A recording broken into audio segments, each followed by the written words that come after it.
Hello everyone, मैं शुभम चतुर्वेदी आज आपके लिए एक मोटिवेशनल स्टोरी लेकर आया हूँ। उम्मीद करता हूँ कि ये स्टोरी आपको इस लॉकडाउन के समय में काफ़ी इंस्पायर करेगी। तो चलिए स्टार्ट करते हैं, आप इसे ध्यान से सुनिएगा। एक समय की बात है कि इंद्रदेव किसानों से नाराज़ हो गए और उन्होंने घोषणा की कि अगले 12 वर्ष बारिश नहीं होगी और आप अपनी फसल की खेती नहीं कर पाएंगे। किसानों ने इंद्रदेव से बहुत प्रार्थना की और दया की भीख मांगी। तब इंद्रदेव ने कहा कि यदि भगवान शिव स्वयं डमरू बजाएंगे तो बारिश जरूर होगी।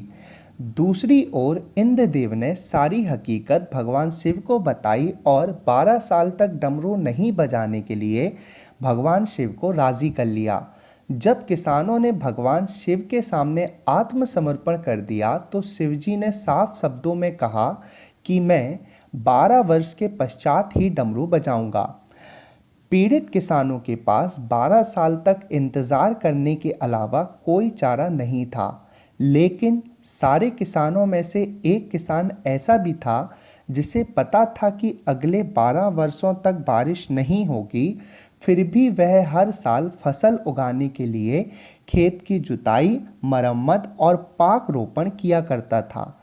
यह देखकर अन्य किसान उसका मजाक उड़ाते थे, लेकिन फिर भी वह किसान हर साल यह प्रक्रिया दोहराता था।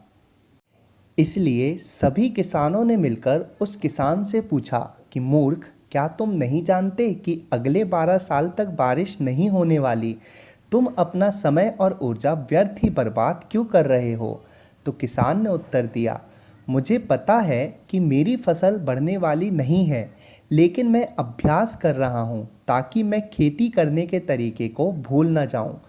जब 12 साल बाद बारिश होगी तो मुझे ये सभी प्रक्रियाएं करनी ही पड़ेंगी। मैं इसे हर साल दोहराता रहूँगा ताकि 12 साल बाद मेरा शरीर मजबूत हो और फसलें अच्छी हों। किसान के इस तर्क को सुनकर माता पार्वती ने शिव जी के सामने उस किसान की प्रशंसा की और कहा कि 12 साल के बाद कहीं आप भी डमरू बजाना भूल ना जाएं भोलेनाथ। शिवजी ने माँ पार्वती की बात सुनी और डमरू बजाते हुए कहा कि देखो, मैं डमरू बजाना नहीं भूला। डमरू की आवाज़ सुनकर चौथे वर्ष ही बारिश होने लगी और जिस किसान ने अपने खेत में सभी प्रक्रियाएं पूरी कर ली थीं, उसके खेत में फसलें लहरा उठीं और बाकी किसान निराश होकर बैठ गए। लॉकडाउन खुलने का इंतज़ार करना बारिश के गिरने का इंतज़ार करने जैसा है। डमरू देर से या जल्दी बजेगा ज़रूर, लेकिन आप उस समय तैयार नहीं होंगे तो परेशानी ज़रूर होगी। इसलिए लॉकडाउन 4 सप्ताह, 2 महीने या 1 साल में खुले, लेकिन हमें अपनी क्षमता को विकसित करने के लिए निरंतर प्रयास करना चाहिए। यदि एक शिक्षक खचाखच भरी क्लास में पढ़ाने की आदत को छोड़कर एक खाली कमरे में ऑनलाइन पढ़ाने का प्रयास कर रहा है, तो हम क्यों नहीं पढ़ रहे हैं? हमें आगे बढ़ना है। हमारे पास जो ज्ञान है उसे समृद्ध करना है। केवल लगातार प्रयास से ही आप उत्कृष्टता प्राप्त कर सकते हैं। लगातार प्रयास एक गुणवत्तापूर्ण जीवन की कुंजी है, इसलिए इस समय का बेहतर उपयोग करें।